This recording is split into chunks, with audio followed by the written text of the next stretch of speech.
Halina, Kuya Jesus, halina!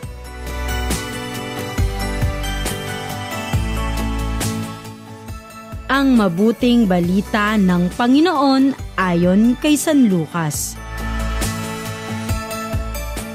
Noong panahong iyon, sinabi ni Jesus sa kanyang mga alagad, magkakaroon ng mga tanda sa araw, sa buwan at sa mga bituin. Sa lupa, ang mga bansa ay masisindak at malilito dahil sa ugong at mga daluyong ng dagat. Ang mga tao ay hihimatayin sa takot dahil sa pag-iisip sa mga sakunang darating sa sanlibutan. Sapagkat mayayanig at mawawala sa kani-kanilang landas ang mga planeta at iba pang katulad nito na nasa kalawakan. Sa panahong iyon, ang anak ng tao ay makikita nilang dumarating na nasa alapaap. May dakilang kapangyarihan at malaking karangalan. Kapag nagsimula ng mangyari ang mga bagay na ito, magalak kayo sapagkat malapit na ang pagliligtas sa inyo. Mag-ingat kayo na huwag magumon sa katakawan at paglalasing at mabuhos ang inyong isip sa mga intindihin sa buhay na ito. Baka abutan kayo ng araw na yaon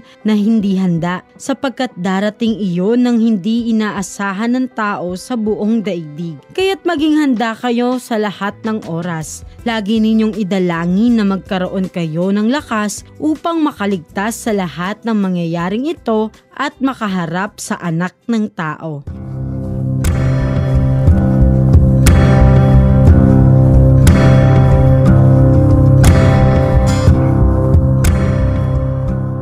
Mga bata, sinisimulan natin ngayon ang bagong taon sa kalendaryong panliturya ng simbahan na tinatawag natin na panahon ng Adbyento. Ang Adbyento na nangangahulugang pagdating ay isang panahon ng paghahanda sa tatlong pagdating ni Kuya Jesus. Ang kanyang pagkakatawang taon ay pinagdiriwang natin sa darating na Pasko ng pagsilang, ang kanyang muling pagbabalik sa wakas ng panahon at ang kanyang pagdating sa ating araw-araw na pamumuhay. Kadalasan na pinaghahandaan natin ang Kapaskuhan sa pamamagitan ng pagde-decorate, pamimili ng regalo, mga damit, pagkain at iba pa. Gusto kasi nating alalahanin ang saya ng pagdating ni Kuya Jesus sa kanyang pagsilang. Ngunit hindi lamang ang kaarawan ni Kuya Jesus ang kailangan nating paghandaan, mga bata. Mahalagang malaman natin na si Kuya Jesus ay muling magbabalik. Sabi nga sa ating ebanghelyo na darating ang araw na makikita ng lahat na si Kuya Jesus ay makikitang dumarating na nasa alapaap. May dakilang kapangyarihan at malaking karangalan. Ngunit sinasabi rin sa atin na darating iyon ng di inaasahan ng tao sa buong daigdig. Kaya't dapat na maging handa tayo sa lahat ng oras. Ang pagdating na ito ay maaaring maganap sa anumang sandali. Bagamat ang gayong pangyayari ay nakatakda sa mga kamay ng Diyos sapagkat di ipinagkaloob na malaman ng panahon at sandali na itinakda ng Ama sa kanyang kapangyarihan. Hindi man natin tiyak ang pagdating na muli ni Kuya Jesus, sinasabi naman sa ebanghelyo na si Kuya Jesus ay tunay na babalik at ito ay nalalapit na.